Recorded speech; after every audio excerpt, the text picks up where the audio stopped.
What's up, guys? Welcome back to the Beer Barn. Welcome back to the channel, and thank you for taking time out of your busy day, your busy week to come hang out with me and to watch this video. Today, I've got an awesome video for you guys, a video I'm super excited to share with you because I think that these are going to be some tips and some tricks and some techniques that you guys can take and apply on your bodies of water, especially right now, because a lot of you guys, just like me, are dealing with a massive influx of shad into the areas that we like to fish, into those shallow water areas.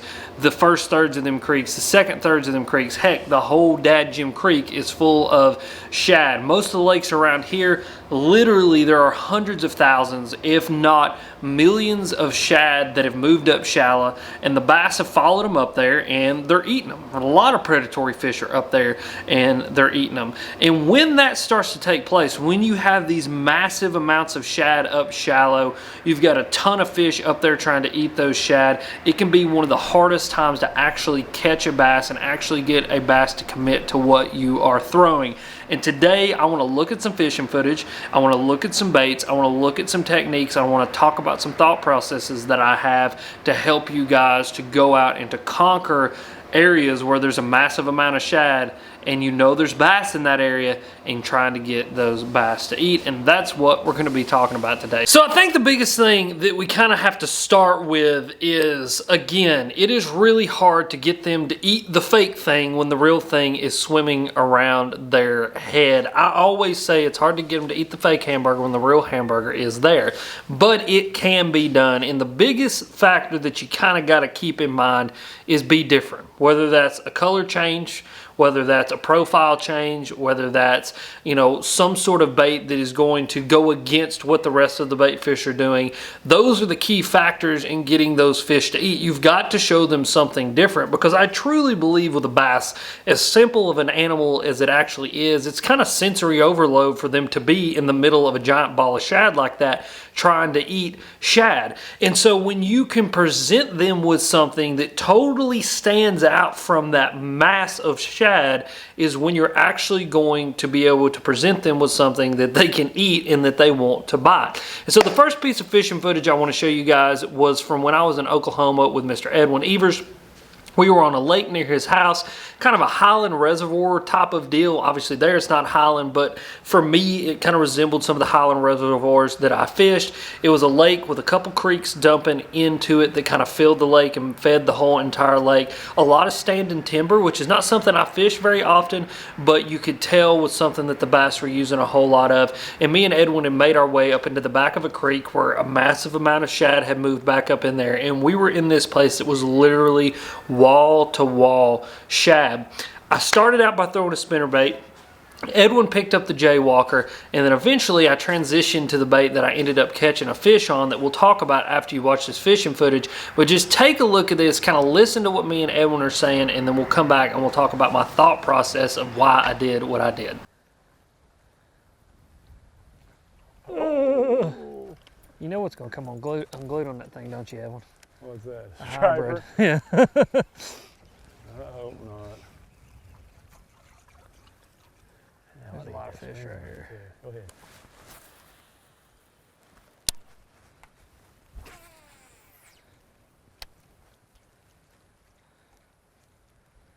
They got the bait.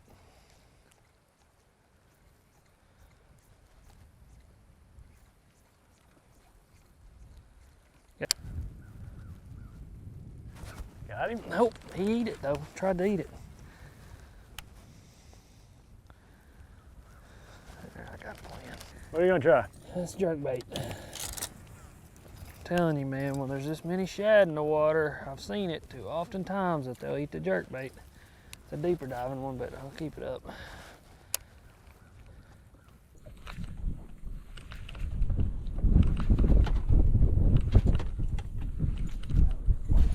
Yes, sir. I need to change your microphone. Okay, buddy. Your batteries are running low.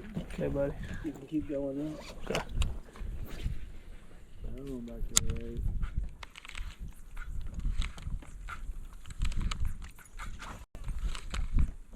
And you talk about a bait I got an immense amount of confidence in. Jerk bait.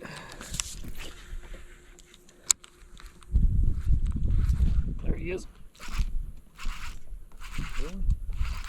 Yep. Good, bud. Thank you, sir. You just got done saying, you talking about a bait I got a ton of confidence in. You got one hook in him too. You want me to grab him? You gonna flip him? That's a spot. Nah, I think it's a largie. One over here. I got him hooked right in the roof of the mouth. Getting back. Woo! Oh God, grab him, Edwin. He's a little heavier, huh? Yeah, a little heavier than I thought he was. Looky there. Good job, bud. Thank you, sir, man. Thank you. Good job. Brought the old jerk bait out. There we go. Heck yeah, man. Got that rod out in the initial 3. Yeah, I You did. said in the beginning that's a bait that you're going to catch a bunch of fish on. Yeah. Pretty cool. Yeah, That's man. not something that that's the difference in Alex and me. I mean, he brings out a bait he's got a lot of confidence in. It wouldn't be one that I would. Yeah. Old Berkeley Stunner, 112 plus 1, Silva Dolla color. And that right there is what happens. Awesome sauce, man. Awesome sauce. Good job. So if you haven't yet, go check out Edwin's channel. Go check out Edwin's video. Does a really good job of kind of breaking down that lake that we were on. And you get to hear a bunch of different thought processes, not just this one in that video. So go check that video out. But to kind of talk about my thought process, you know, I'm fishing through this area. I'm throwing this spinnerbait. I get several bites on this spinnerbait in this one area. And my immediate thought is what I said earlier in the fact that this bass is literally overwhelmed with everything that it's going on around it. You know, that spinnerbait that I was throwing was doing a good job of obviously standing out because that bass was trying to hit it, but it wasn't doing a good enough job of, you know, really standing out, really contrasting what was going on, and I had to pick up something a little bit different to catch the fish, and obviously you guys saw it was the jerkbait. Now my thought process on actually picking up the jerkbait was just the simple fact that it is a very violent slashing bait. It's something that is going to disturb the water immensely. You know, no other shad that is around that fish is going to be acting like this jerk bait is acting. That also helps to get the bait fish away from this jerk bait. You know, a lot of the times, like in the spring when the shad are spawning, you want the bait fish up next to your bait. A lot of the times I love to throw a spinner bait because the shad, they'll come up next to it, they'll bump it, they'll try to actually spawn with your spinner bait, and a lot of times those bass will just come up and crush that thing. But in the fall, what I've noticed is when there's those massive amount of bait up shallow, one of the best things to do is get something that gets the shad away from them. And so when I jerked this jerk bait through that area, those balls of shad, you would see them open up and you would actually see that jerk bait sitting in the center of those balls of shad. Those shad would kind of come back in on it. I would crack it again and those balls of bait would open up. So not only do you have something that's violent, that's slashing, that's disturbing a lot of water, that's a little bit bigger of a profile than all the other shad around it, but when I would crack that thing and those balls of bait would actually open up, that jerk bait would be sitting right in the center of that opening, and it allowed those fish and that bass that I caught to key in on that one big shad right there in the center, something that totally contrasted everything else that was going on around it, totally contrasted the other shad, and it ate it. And so that jerkbait was just such a key tool for me because of that factor. It was the simple fact of that it stood out. It gave that bass something to key in on. It was a singular big bait fish for that bass to eat, and a lot of the times that can be super important. Another thing about this jerkbait is it is just a little bit bigger. I've noticed this time of year in the fall that, you know, you're dealing with a bunch of different kinds of shad. You got your little glass minnows, you get your thread fins, you get your gizzards, you've got golden shiners, down on Chickamauga at least. You've got a bunch of different types of bait fish that are actually around. And what I've noticed is that you'll be in an area that has a massive amount of bait fish, and then it's got a massive amount of another type of bait fish. And just like grass in the summer, you know, those bass want to orient to a certain kind of grass. And you can be in a giant milfoil mat, and you find the coontail, and the bass are sitting on the coontail. They do the same thing with shad, except for they just eat the shad, is they'll be surrounded by a massive amount of thread fin, but they want to try to eat those 6-7 inch gizzard shad. And a lot of that has to do with just the simple drive to get the most caloric value out of whatever they're eating. Fascinating conversation I had with John, the biologist, on one of the podcasts. If you've not checked out the podcast, it's linked down below. a conversation I had with him on the podcast was the single biggest driving factor of a bass is what it eats, and that there have been a lot of studies done that show that bass can differentiate what they eat based on its caloric value and the way that it actually smells.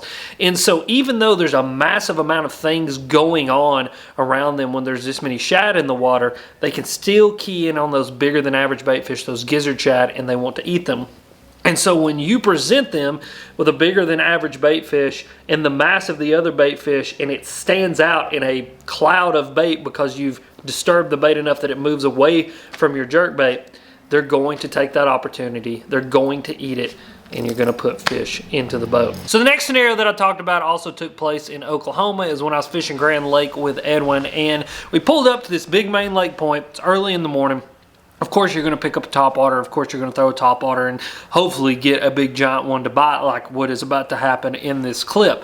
But I think the throwing of the topwater is something that a lot of people just do, but they don't know why they're actually doing it. And so I want you guys to watch this clip, watch this fish catch, and then we're going to come back and we're going to talk about topwaters and picking topwaters for this time of year that help you to get that bigger than average bite. There we go.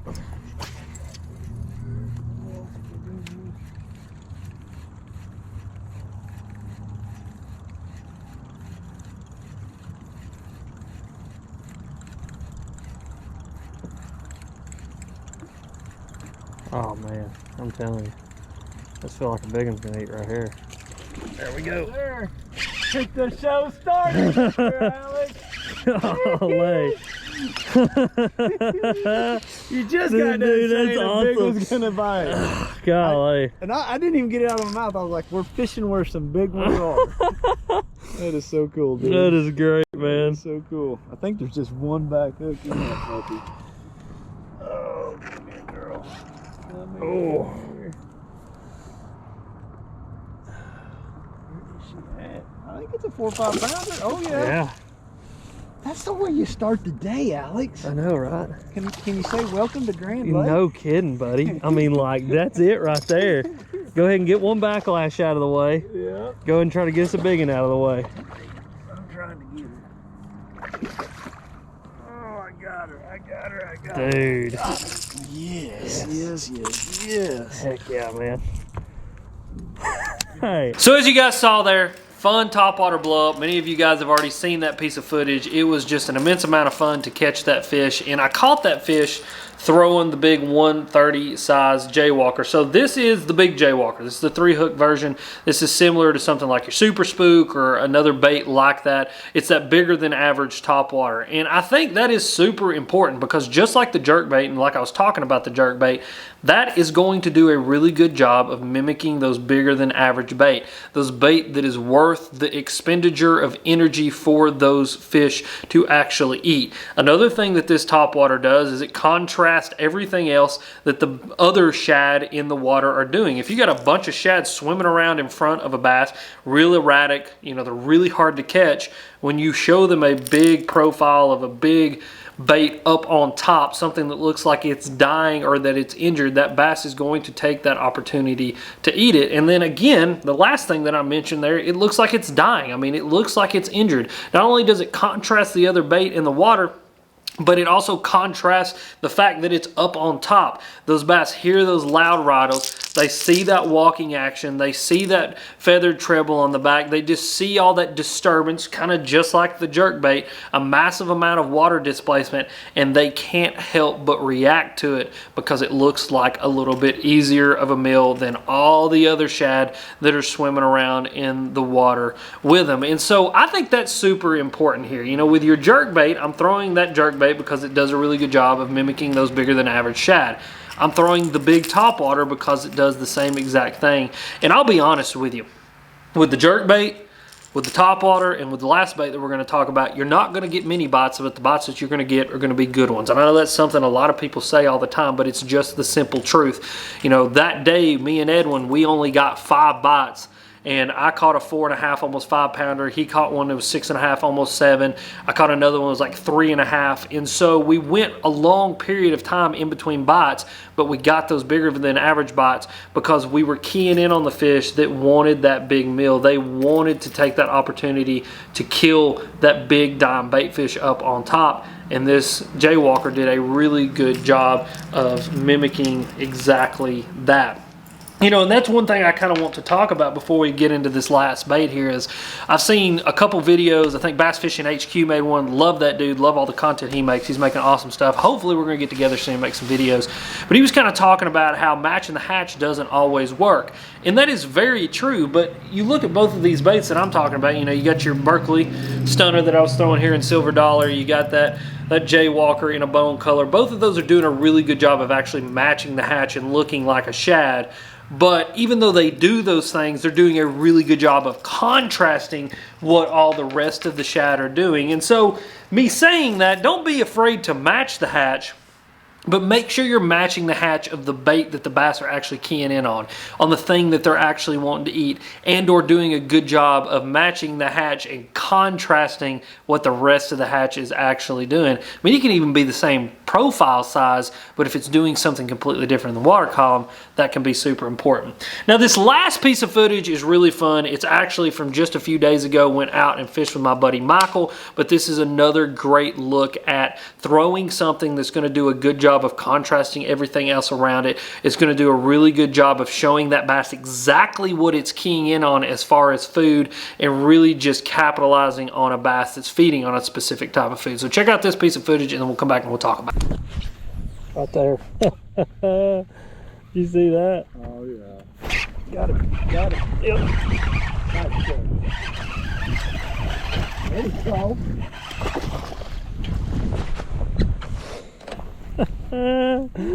That was fun, dude. What did I literally just say? Right there. Let me see if I can get one to bite on that swim jig. So that scenario was really cool, and the reason it was so cool is because this is one of those scenarios in which I knew exactly what I needed to pick up to get that bass to eat. And the reason I knew that is because I looked down this grass line and you could literally see the balls of shad moving their way in and out of the grass line. But one thing I noticed over those shad moving in and out of the grass line was a couple of dead bluegill that were floating up on top of the water. And that bass that I caught had been pushing something for a few minutes because we were fishing another grass mat close by and we would hear him come up and blow up on whatever he was eating on. And so I told Michael, I said, let's go over here, let's check that out. And I said, hand me that swim jig because I bet you anything I can get him to eat it. And the reason that he ate it is because that bass didn't care anything about those shad that were swimming around that grass line. He was keyed in on the bluegill. And kind of like what I said earlier, my only guess is that bluegill had more caloric value than those shad did. And it was worth more of that bass's energy to try to kill the bluegill rather than the shad. So not only was I doing a good job of contrasting all the shad that were living in that area by throwing a bluegill style of bait, but I was also doing a really good job of mimicking exactly what the bass wanted to eat. It is one of those scenarios where match the hatch really worked, but instead of letting all the shad in that area dictate what I was throwing, I let the bass dictate what I was throwing.